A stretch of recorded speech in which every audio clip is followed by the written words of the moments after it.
This is Sheriff Spotlight with the Rockingham County Sheriff's Office, highlighting the office and deputies dedicated to providing law enforcement services and maintaining the trust and support of Rockingham County citizens, all while keeping neighborhoods and communities safe. Good morning, everybody. I'm Sheriff Sam Page, and we'd like to welcome you to the Rockingham County Sheriff's Office Sheriff Spotlight. We come to you every month on our podcast to let you know what's going on in the Rockingham County Sheriff's Office. This year we're going to be talking to the different divisional commanders and employees, because we want you to not only know your sheriff, but we also want to know the other employees within the Sheriff's Office who make everything happen to keep you safe in Rockingham County.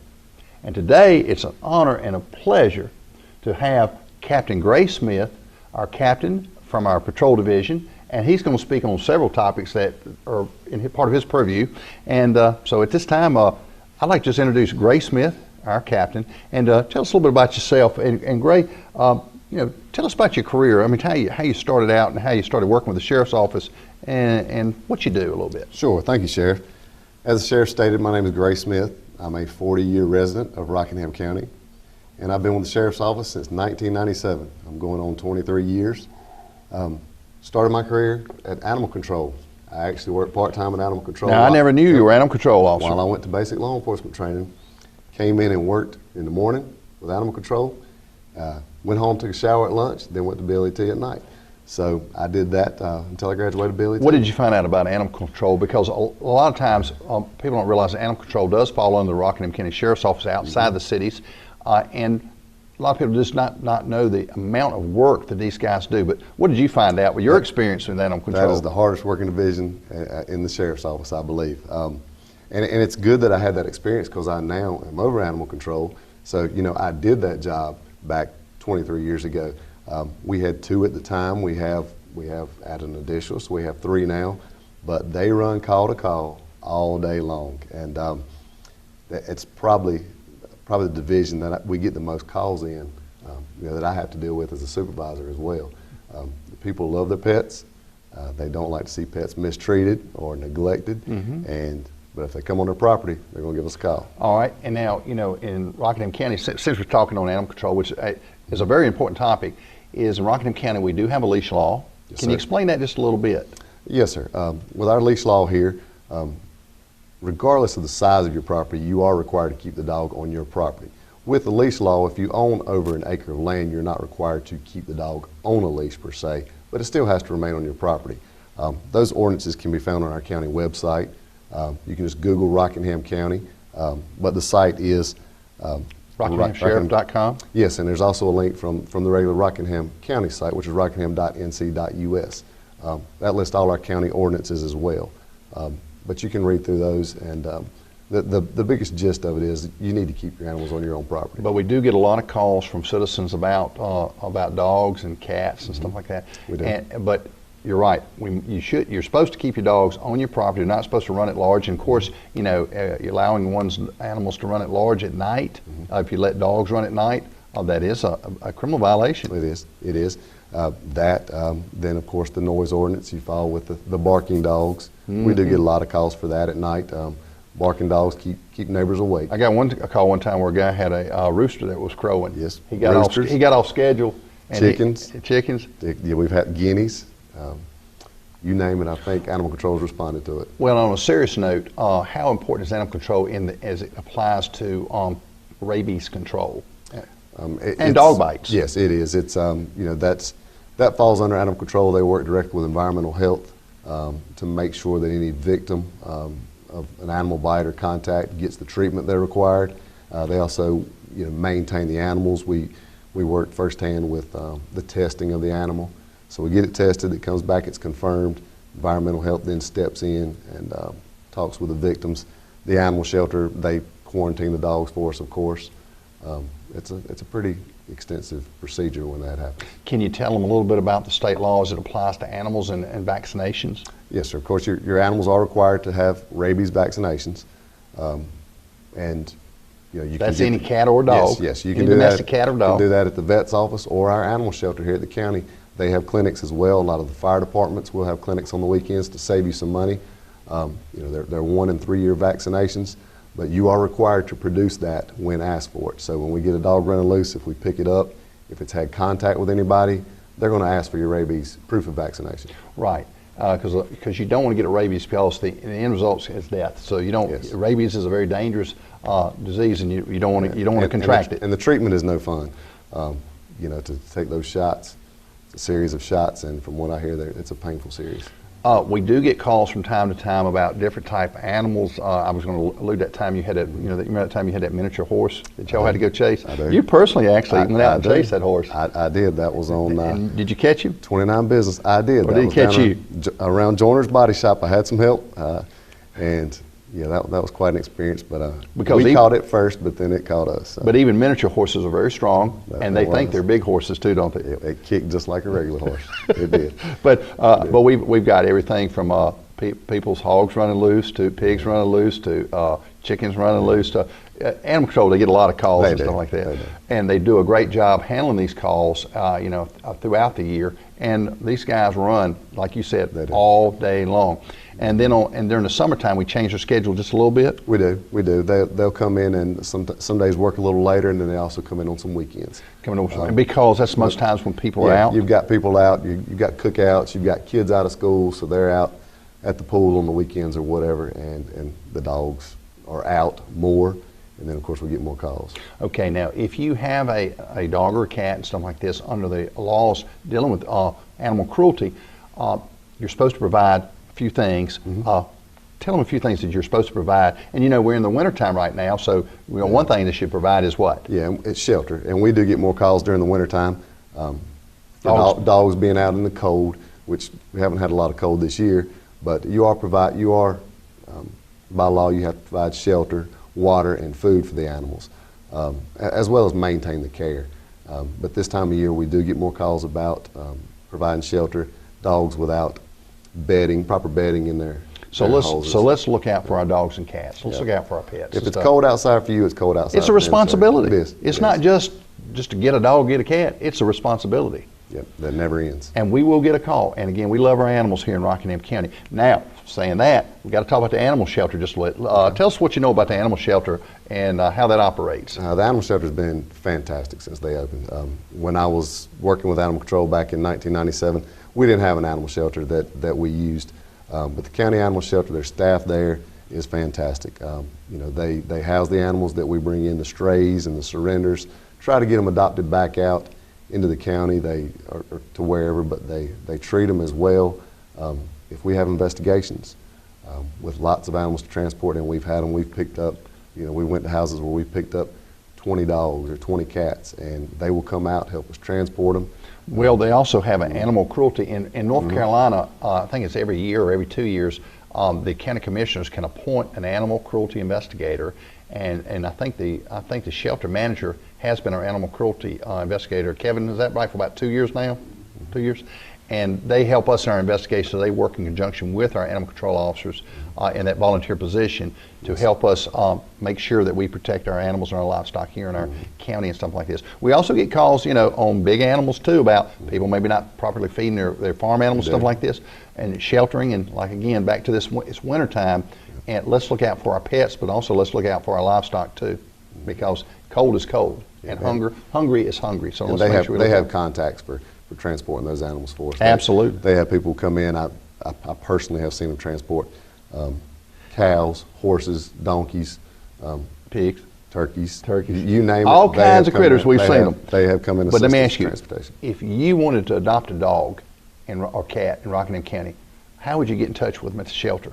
And or where's it at? Tell them how to get there. Yes, it's right here in Wentworth, where everything else is at. If you come up 87 or 65 to County Home Road, turn right down Cherokee Camp Road. And just past the post office? Yes, just past the post office and the new vet's office there, Cherokee Camp Road. You go right past where the entrance to the governmental center? Yes. The backside. It's on the backside. All the way down to the end? Not quite to the end, about halfway down on the left. Okay. If you go to the end, you're going to run into our maintenance shop. So you got to stop before you get there, but it'll be on the left. I think it's just past the Board of Elections. So, it is. Well, anyway, if you're interested in adopting a pet, before you go out and buy a pet, contact the animal shelter and see if you can adopt a pet. That's a great thing. All right. Well, let's go into a few other things here and stuff. Patrol division. What do you Yes, do sir. as a patrol commander? Right now, as the sheriff said, I've been promoted to captain of the field operations, which includes patrol. Our patrol here in the county is made up of 40 officers. We have 10 per shift. We also have 4 staff duty officers that maintain 24-hour, keep our sheriff's office open 24 hours a day, 7 days a week. That's a here. person manning It is. manning a desk at the sheriff's office lobby. So if someone comes in to ask for questions, sir. information, Answer telephones. they want to get somebody out of jail, bond somebody out, something like that, they can come here. Yes, or sir. if they need to file a report, All they got to do is come in, and they can let them know if they just happen to drive by instead of call. If they come in, and let them know. We'll get an officer over here to take that report. and it's also a safe location. If you're going to It is. exchange, like on Amazon or something like that, you want to exchange something, it's a safe location. Yes, we have designated parking. And we have CCTV around, so we're monitoring our parking lots. And again, if you're coming to a place where you want to exchange in a safe place, you can come to the sheriff's office. Yes, sir. How about with the sheriff's office? How about the Operation Pill Drop? Can you tell them just a little bit about that? Sure. What that is? Sure. In the lobby. Yes, just outside of staff duty, there is a big metal box. It looks like the mailboxes that are out on the street. You can come in and drop off medications. We have a lot of people who will bring those in once a family member may pass. Old prescription Yes, medication. and was getting treatment. Get them out of the house, right? Bring them in. Anything but liquids. Can't be liquids. Can't be needles. No needles. Bring your pills in. You can take them out of the pack and put them in a bag and drop them in, or you can just drop the entire bottle in, and we'll take those and dispose of those. Well, on the patrol division, I could ask you a lot of questions like, how many calls did y'all have last year?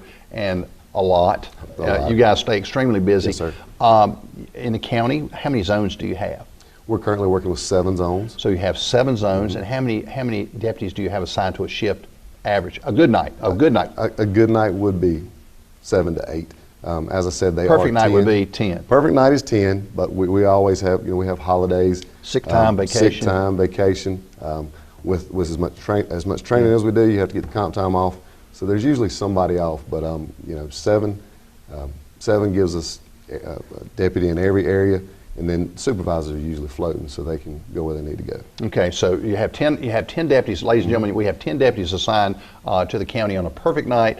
Average night about 8 deputies. A lot of people think we have more, They do. but I can tell you, even with those 8 deputies, they do a lot of things and stuff like this. 500 square miles. 500 square miles, 55,000 population outside the cities. We have 5 jurisdictions here in the county, or actually 6, Yes, including 10 Wentworth miles. 10 Township, miles. and where we're at. And they stay extremely busy.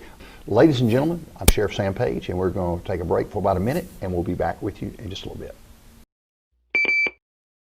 This is Sheriff Spotlight with the Rockingham County Sheriff's Office, highlighting the office and deputies dedicated to providing law enforcement services and maintaining the trust and support of Rockingham County citizens, all while keeping neighborhoods and communities safe.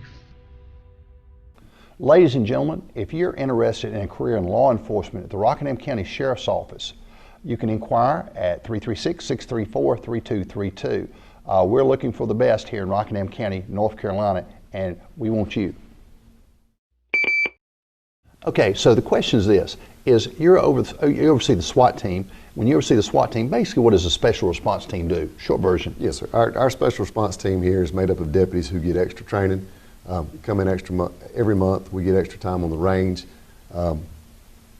We respond to situations that sometimes our normal deputies who respond aren't equipped to handle. We have different equipment to aid in barricaded yes, suspects. Yes, barricaded subjects. Searches. High-profile situation where you're dealing with a dangerous subject, maybe Yes, sir. armed. Yes, Knowing that, Yes, okay, yes. Barricaded suspects. Yeah, we do. How about manhunts? A hostage type situation. Anybody that we're going after that we think may be armed at a level above your normal day-to-day activities. So you have access to different equipment, whether it be tear gas, or your less lethal, your lethal weapon systems. You have access, of course. I always have access to K9. We can call in assistance if we need support from armored vehicles, if we need the protection for our deputies or for the public.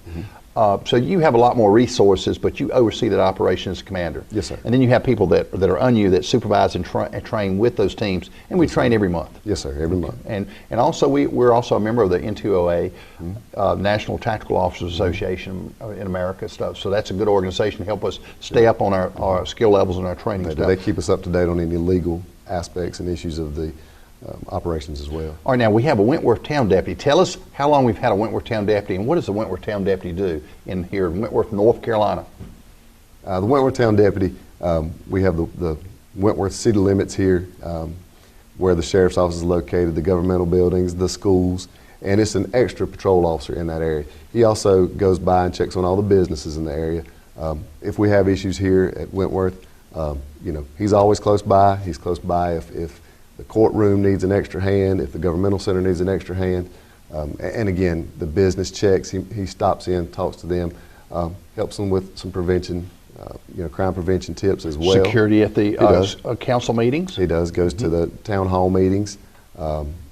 He comes in and out of the schools a lot, keeps a check on them, helps with school traffic. But his primary responsibility is like a patrol officer's. His zone is Wentworth Township, yes, sir. and he looks after Wentworth Township. Yes, Wentworth Township was incorporated actually reincorporated back in 1998. Yes, sir. So again, now we have 6 townships in Rockingham County, North Carolina. So again, just want to say a little shout out for the Wentworth Deputy and also for the Wentworth Township. School resource officers, what do you do with school resource officers? Yes, sir. We have 5 school resource officers. I oversee their day-to-day activities. Do have a sergeant who maintains the scheduling and payroll and that stuff and keeps me abreast of everything that they've got going on. But we have them in the high schools, the middle school, and then we have 2 who rotate amongst the elementary schools in the county. So, ladies and gentlemen, let's talk about, we talk about school safety, yes. and a lot of times you hear a conversation around the country about active shooter training and awareness. How many schools are we responsible for here in Rockingham County? Yes, well, we here at the sheriff's office, we have our 2 high schools, our middle school, and then our elementaries. They rotate amongst 6 elementary schools. We'd love to have one in every school. Obviously, we don't at the time. We don't have the personnel. Can't afford it. We do, but they rotate. Each one has the schools that they go to. Usually keep one on the west side, one on the east side, and they teach programs. They teach the great program in the elementary schools. I was getting ready to say, a lot of people say, well, what are you doing about the drug training and like the DARE program and the GREAT training, the gang training? Can you tell them a little bit about GREAT, gang resistance education training, that we do? Can you tell them a little bit about that? Our elementary school resource officers, each semester they teach everyone in the school will go through the class. And it is a gang resistance education training. They talk about the pitfalls of becoming gang members. The dangers, the gun violence that is involved. It touches a little bit on the drugs, but not a lot. It's mainly designed to try to steer them away from the gangs, try to teach them to follow. Being part of good things, being part of bad things. Follow groups that are going to help you in life. Positive groups. Not that are going to bring you down and lead you down that path of criminal activity. Okay, and in the school systems also, a lot of people say, well, how do you handle not disciplinary, because disciplinary situations are handled by the schools, but if a young kid, a teenager or a juvenile does something that violates the law and they're a minor offense and they're in the school system, what resources do we have? We use teen court. Teen court. Yes, it's a way that alternative. It is, and it brings the juvenile through a system that is a lot like our adult system. It operates in the same way, but the consequences are, of course, much less. And they're heard before their peers too. They are. These are all the kids that are in the teen court, from the attorneys to the jurors and everything. Yep, they're all your peers. They're all students, and they're all volunteers too. They are, and it gives the person the opportunity to admit their wrongdoings because they admit their guilt when they come to do that, and it just gives them a chance to see what could happen.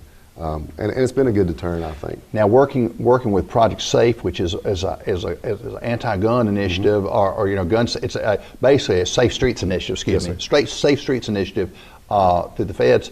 We've been running that for a few years now, where they do call-ins and stuff like that with persons that are basically on the no more warnings. If you cross this line, you're going to prison. And they do the call-in stuff, people on probation and stuff like this. But we have that. But we also have a program where we bring in 8th graders, where they bring in 8th grade kids from all the schools across the county, and they come to the courthouse, here in Rockingham County, and they meet with the district attorney. They talk with them about.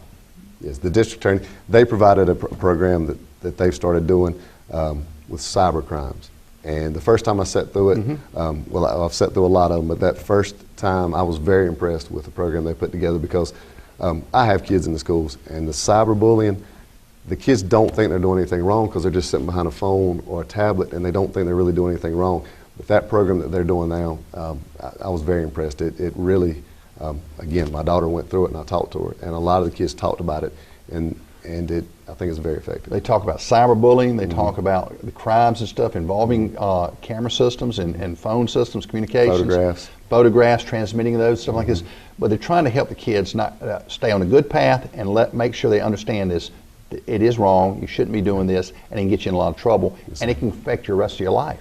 And I think a lot of the kids really just didn't realize it was a crime when they're doing it, and then when they go through that program, they understand that. Well, when you were in school, when I was in school, when Kevin, our producer, when you were in school and stuff, our PIO, Public Information Officer, you know, we didn't have we didn't have phones. And everything they do now is on social media. And we tell them, once you put it on social media, it's on social media forever. It's permanent. Yes, you can't delete it. And you know, in the future, we tell these kids that, you know, when you go to work, if you put something on social media that's embarrassing and stuff like this, it could affect your job.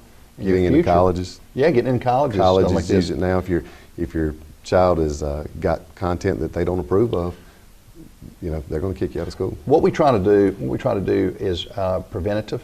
Not only, you know, a lot of people ask, well, you know, in law enforcement, you know, we lock people up, we arrest people and stuff. But I tell a lot of people is we help people, and we try to keep them out of trouble and show them the right way to do things, try to educate them, because, you know, knowledge is power, and we just want to make sure that our kids in our school system have the knowledge to know where they need to be and where they don't need to be. Yes, sir. Because I'd much rather see these kids successful and come back to Rockingham County, North Carolina, to reinvest here in our county. Absolutely. But okay, well now, let me jump down here. Canine handlers. How many canine handlers do you have? Yes, sir. We have 4. And I would ask you to name the dogs, because every time I start doing this, I go, oh. Yeah, then you're confusing them. Yeah, it's confusing. We've got our 2 bloodhounds. And we have our 2 Malinois. And the bloodhounds are specialized in? Tracking. And then, of course, the Malinois are specialized in? They do everything, but they do the tracking, they do drugs, and then they're also patrol dogs, and they do bite work, too. So when we have break-ins around here in the county, we had serious offenses in the county. A lot of times they bring the dogs out to see if they can establish a track, see if they can find the suspects, vehicles, property, a lot of things, area searches. But a lot of times, you know, we get calls, believe it or not, a lot of times, most of our calls are for people that have walked off, people with dementia, or young children have got lost. Now, we're getting ready to go into a new area of technology, drones, working with emergency management. You know, not only if we are out, say for example, we have a child that gets lost in the woods and stuff like this or out in the country, what we do is not only bring in the team, search teams, and our volunteers, but we also bring in our law enforcement, and we bring in our canine teams, but also we can bring in our drone systems. And we already have one pilot that's trained, and we're getting ready to get another pilot certified, and then we'll move forward with emergency management here to better serve the citizens, particularly when, you know, we have a child that's walked off and gotten lost, or an elderly person with dementia potentially. They are, and they can get up high and see areas we can't see while we're waiting. We can actually deploy them extremely quick. So, you know, we can cover a lot of ground with those, and I'm looking forward to getting those for the walk-offs is the biggest thing. Okay, ladies and gentlemen, I'm gonna throw another area that Gray works with, Captain Smith does. Our public information officer is Kevin Southard, Sergeant Kevin Southard. He's producing today, but sometimes when Kevin is tied up or maybe on vacation, you get pulled into the role of what?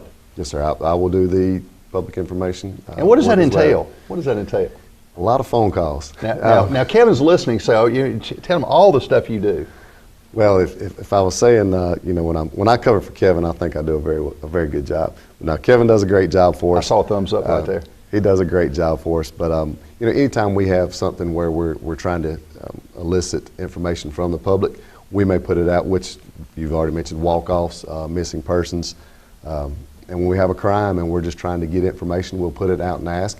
And we like to keep the citizens of Rockingham County informed of what we have going on here. We'll put it out just to let them know sometimes. You know, if we have break-ins going on in your area, we want you to know. What's the easiest way? Now I'm going to throw something at you. Code Red. Code Red. Tell us about it. What is it? Code Red, it's basically like the old reverse 911 system. Okay. It's where we can actually put out a call to a specific area. We could just do it for Wentworth, as you've mentioned earlier. We could do it for the entire county.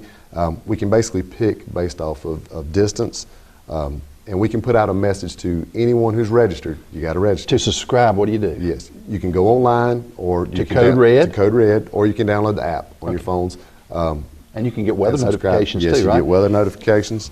Everyone should have it. I was talking to one of our county commissioners this morning, Charlie Hall, and I said, Charlie, we appreciate Code Red because we can get information out quickly. And the good thing about it is, with social media, a lot of times we're trying to stay ahead because sometimes people get misinformation and putting out the wrong information. But with the Code Red, we put that information through the 911 center, goes out to all subscribers, and you're getting direct information from a reliable source. Correct. If we have we want to make sure you got that information correct. If we have a heavy presence in an area, that's when social media goes crazy. Right. There will be all kinds of things, but we can put that message out there and everyone knows exactly why we're there. Real quick, if you want to contact the 911 center and you're trying to get in touch with the sheriff's office, what's one number if you want to call here directly? The 24/7 number is what? Yes, our direct number here is 336-634-3232. Okay, but if you're, say, after hours or during normal hours, if you need a law enforcement officer to come, or a paramedic or fire service to come to your house because you need them, what number do you dial? Always 911. And Always. don't be afraid to call that number, Yes. right? A lot of people think if it's not an emergency, they shouldn't call it, but it's the quickest, easiest way to get your nearest law enforcement officer, or like you said, EMS, fire rescue. So, ladies and gentlemen, in Rockingham County, North Carolina, if you need law enforcement assistance, paramedics, firefighters, rescue, any of that support service there, call that one number. 911. There you go. All right. Let's see. I got a couple more topics here. Church safety. I want to go ahead and do this. Church safety. Tell us a little bit about what's going on real quick. You've just got a few seconds here. But we're doing training at our churches. I think we've done about 110 classes with our staff talking about. Yes, about church safety. And, Go ahead. And the biggest things, making sure your church is secure, locking doors, keeping people who are alert. I mean, everyone's seen what's happened in the media here over the last couple of years around the country. Yes, sir. So that's basically what it starts at, is securing your church and keeping people on alert and people there to respond to incidents. So if you're interested about church safety and security programs, the North Carolina Sheriff's Association put together a program for that. They also did one for courthouse safety. But if you're interested in getting support for church safety, you can contact Kevin Southard, Sergeant Kevin Southard at the Rockingham County Sheriff's Office at 634-3232. All right. And again, like I said, we just want to make sure that our churches are safe, our schools are safe, our communities are safe. And, like I said, the more communication we have and the better communication we have with the public we serve, the better we can be in our job. Yes, sir. Gray, as our captain of Patrol Division, you're highlighted this month. Is there anything you'd like to say to the viewers before we end the show? Just thank you for all your support that we get here in Rockingham County, and just want everyone to be safe out there. Call us if you need us. We're very proud to have you on board with us. We appreciate your leadership. Ladies and gentlemen, I'm Sheriff Sam Page, and on behalf of the Rockingham County Sheriff's Office, we'd like to thank you for listening to the Sheriff Spotlight. We hope you listen to us next month on the Sheriff Spotlight here in Rockingham County, North Carolina. Thank you.